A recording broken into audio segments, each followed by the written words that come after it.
वाजिब सवाल। जरा संजय जी। मोदी जी की पार्टी 3 राज्य में सिमट कर नहीं रह गई है, वो सिर्फ अडानी में सिमट कर रह गई है।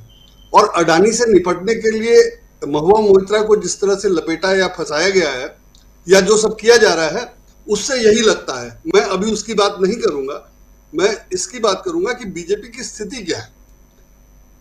बीजेपी की स्थिति यह है कि नरेंद्र मोदी ने जिस ढंग से प्रचार किया कि हम ये कर देंगे, वो कर देंगे, हम ऐसे हैं, हम वैसे हैं। मैं 2013-14 की बात कर रहा हूँ, और 14 के बाद जब वो सरकार में आए तो उन्होंने जो सब किया था और जितनी आलोचना कांग्रेस की थी, इंक्लूडिंग राहुल गांधी की, और सिर्फ राहुल गांधी की नहीं की थी, कांग्रेस, पूरी कांग्रेस पार्टी की थी, वो सब के कारण बीजेपी से और नरेंद्र मोदी से अपेक्षाएं काफी ज्यादा थी, और वो अपेक्षाएं बुरी तरह खंडित हुई हैं। इसका असर हर आदमी पे होगा जो पॉलिटिकली एक्टिव और कॉन्शियस नहीं था। वो भी देख रहा है कि एक आदमी नहीं, एक पार्टी, एक परिवार किस हद तक झूठ बोल सकता है, किस हद तक घटिया राजनीति कर सकता है, किस हद तक अक्षम हो सकता है। जिसने दावा किया कि वंशवाद का विरोध करना चाहिए और वंशवाद का विरोध किया, उसके पास अपना क्या है? ठीक है, वंशवाद का विरोध आपने किया तो किया, लेकिन आपके पास जो है वो ज्यादातर वंशवादी हैं, और जो नहीं है वो नहीं है, वो दिखाई दे रहा है। तो आपके पास एमएलए का चुनाव लड़ाने के लिए योग्य कैंडिडेट नहीं है, आपको उनको लड़ाना पड़ रहा है जो सेंट्रल में मिनिस्टर। ये स्थिति आपने बनाई है, हम लोगों ने नहीं बनाई। और इसको या तो छिपा के रखा था, और या आप ऐसे ही थे, झूठ बोल रहे थे। दोनों स्थिति गलत है। जैसे मध्य प्रदेश की अगर बात करूं तो मध्य प्रदेश में पिछला चुनाव तो बीजेपी थी, और उसके बाद इन लोगों ने विधायक खरीद राज्यसभा की सीट देकर सरकार बनाई थी।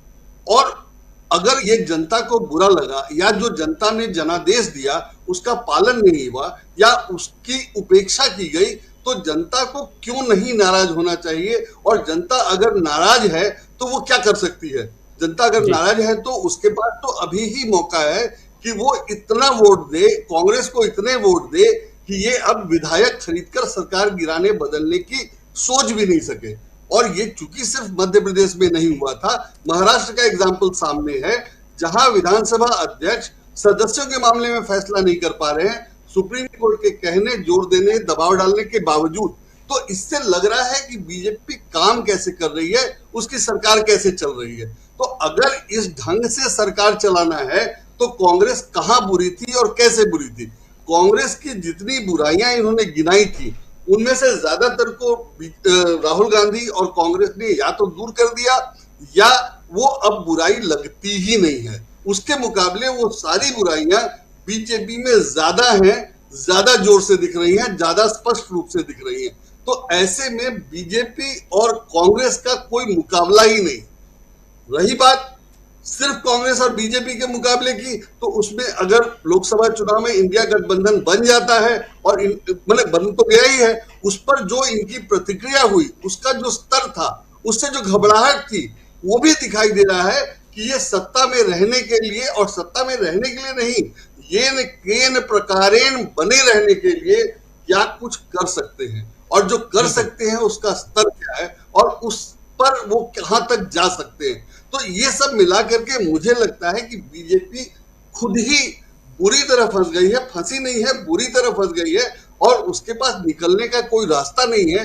और इसलिए अब मोदी जी कह रहे हैं कि कांग्रेस ये बुरी थी, इमरजेंसी लगाई थी तो उसने ये किया था, वो किया था। ये नहीं कह करके कि हमने 10 साल क्या किया, हमने 10 साल तो कुछ किया ही नहीं। और ये बता करके कि कांग्रेस बुरी है, या राहुल गांधी वंशवाद से आते हैं, मैं चाय बेचकर आता हूं, तो मैं चाय बेचकर आता हूं, ये अच्छे हो सकते हैं, ये तो 10 साल पहले की बात थी। तो चाय बेचकर आप प्रधानमंत्री बन जाएंगे तो क्या देंगे, ये तो देश ने देख लिया। तो अब ये कहने से कौन बेवकूफ बनने वाला है कि वंशवादी बुरा होता है और चाय बेचने वाला अच्छा होता है। दूसरी ओर राहुल गांधी आम आदमी से जिस ढंग से मिल रहे हैं, उससे क्लियर है कि राहुल गांधी वंशवादी होने के बावजूद आम आदमी के साथ जुड़े हुए हैं, आम आदमी के पास जा सकते हैं, मैकेनिक से लेकर के डोसा बनाने वाले तक सबके साथ जा सकते हैं, वगैरह वगैरह। राजीव जी। जी बिल्कुल बिल्कुल। राहुल गांधी आम लोगों के बीच, जैसा मैंने कहा था कि कांग्रेस जो है मैराथन दौड़ने वाली पार्टी है, तो अब उसका समय आ रहा है और काफी समय से, मतलब अगर मान लिया जाए कि 10 साल से वो दौड़ रही है, तो उसको उसका फायदा मिलने वाला है, मिलने जा रहा है। इसको ऐसे भी देखा जा सकता है कि जब पिछले चुनाव के समय जब माधवराव सिंधिया ज्योतिरादित्य सिंधिया जब कांग्रेस बीजेपी में चले गए, तभी पायलट भी जाने वाले थे, लग रहा था कि वो भी चले जाएंगे और वो सब जो स्थितियां थी, उसमें राहुल गांधी के रोल की बड़ी निंदा हुई और कई लोगों ने कहा कि राहुल गांधी नहीं कर रहे हैं, संभाल नहीं पा रहे हैं, बोल नहीं रहे हैं, उनको ये करना चाहिए, वो करना चाहिए, वगैरह वगैरह। लेकिन मुझे लग रहा था कि राहुल गांधी ने बिल्कुल छोड़ दिया था, और तब भी मुझे लग रहा था कि राहुल गांधी ठीक कर रहे हैं और ऐसे लोगों के हाथ जोड़ करके उनको अपने साथ नहीं रखा जा सकता है। अगर कोई नहीं रहना चाहता है तो उसको छोड़ ही दिया जाना चाहिए, तो मेरी वो राय थी। खैर, लेकिन अब जब 5 साल के बाद देख रहा हूं तो मैं समझता हूं और लगता है कि मैं ही सही हूं कि राहुल गांधी उस समय सही थे, कि माधवराव हमेशा ज्योतिरादित्य सिंधिया जिस स्थिति में है और ज्योतिरादित्य सिंधिया के बीजेपी में जाने से बीजेपी की जो स्थिति है और पायलट के नहीं जाने और राजस्थान में बीजेपी की स्थिति वसुंधरा राजे के कारण, ये सब मिलाकर मुझे लगता है कि राहुल गांधी की पॉलिटिक्स बहुत ही मैच्योर और रिजल्ट ओरिएंटेड है, जो रिजल्ट भी दे रही है, भले टाइम लगा हो या हम लोगों को देर से समझ में आया हो। तो इस लिहाज से कांग्रेस बहुत मैच्योरली चल रही है और कांग्रेस की पॉलिटिक्स अभी तक जो रही है वो पब्लिक इंटरेस्ट की रही है। बीजेपी की सरकार ने तमाम कांग्रेस के स्कीम्स को खत्म कर दिया, माने उसमें आप वरिष्ठ जनों के लिए रेलवे में कंसेशन की बात करें या सस्ती ट्रेन की बात करें या तमाम ऐसे उदाहरण है जो बीजेपी ने जनहित वाले या आम जन की जो सुविधा की चीजें थी उनको खत्म कर दिया और कांग्रेस ने शुरू किया था। तो अब अगर नरेंद्र मोदी कांग्रेस की शिकायत करते हैं या डराते हैं तो वो इसलिए डराते हैं।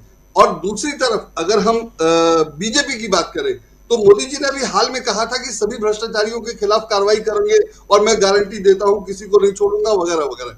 और जिस ढंग से छापे पड़ रहे हैं उससे वो यही छवि बनानी चाहते हैं। लेकिन फैक्ट ये है कि झारखंड के मुख्यमंत्री जो पिछले चुनाव में झारखंड के ही बागी उम्मीदवार से हार गए, उनको गवर्नर बना दिया गया। उन पर भ्रष्टाचार के तमाम आरोप है और इतने आरोप थे कि भाजपा का ही एक नेता उनके खिलाफ चुनाव लड़ा और वो 15,000 वोट से हारे। 5 बार के विधायक थे, जमशेदपुर ईस्ट थे, वो 5 बार के विधायक थे और भ्रष्टाचार के आरोप के कारण भाजपा के ही एक बागी ने उनको हराया और वो जब हार गए तो अब उनको गवर्नर बना दिया गया। तो भ्रष्टाचार के खिलाफ कार्रवाई का और या गारंटी देने का कि भ्रष्टाचारियों को ठीक करेंगे का सच यहां दिखाई देता है, जिसके बारे में मीडिया में चर्चा ही नहीं है। अगर ये चर्चा होती तो लोग जानते कि मोदी जी कहते क्या है और करते क्या है। तो इसलिए थोड़ी दिक्कत है कांग्रेस को, लेकिन कांग्रेस जिस ढंग से काम कर रही है और बीजेपी जिस ढंग से काम कर रही है उसमें कोई मुकाबला नहीं है, कोई तुलना नहीं है और पब्लिक इंटरेस्ट तो उसमें बीजेपी में कहीं है ही नहीं। तो जो कांग्रेस जो पब्लिक इंटरेस्ट रही है और उसपे जो भ्रष्टाचार के आरोप लगे हैं, वो भी बीजेपी में जो भ्रष्टाचार के आरोप है उसके मुकाबले कुछ नहीं है। मुझे नहीं लगता कि कोई ऐसा इतिहास होगा किसी ऐसे भ्रष्टाचारी को जिसको किसी बागी ने हराया और उसको गवर्नर बना दिया गया हो। कांग्रेस ने मुझे 50 साल में ऐसे किसी व्यक्ति को या इतने स्पष्ट रूप से किसी भ्रष्टाचारी को बनाया हो। और ये दावा करने के बाद कांग्रेस तो ये दावा भी नहीं करती कि हम भ्रष्टाचार दूर कर देंगे, वगैरह वगैरह। तो इस लिहाज से दोनों पार्टी में जमीन आसमान का फर्क है और बीजेपी के 10 साल के शासन में यह स्पष्ट हो गया है कि वो असल में क्या है। तो इसलिए इसका फायदा कांग्रेस को और उस तरह से देश को मिलेगा और मुझे लगता है कि कांग्रेस ठीक से काम कर पाएगी और जनहित के कुछ काम हो पाएंगे जिसका फायदा देश को होगा। राजीव जी बिल्कुल, जनहित के काम होना चाहिए और जन मुद्दों को आधार बनाकर पार्टियों को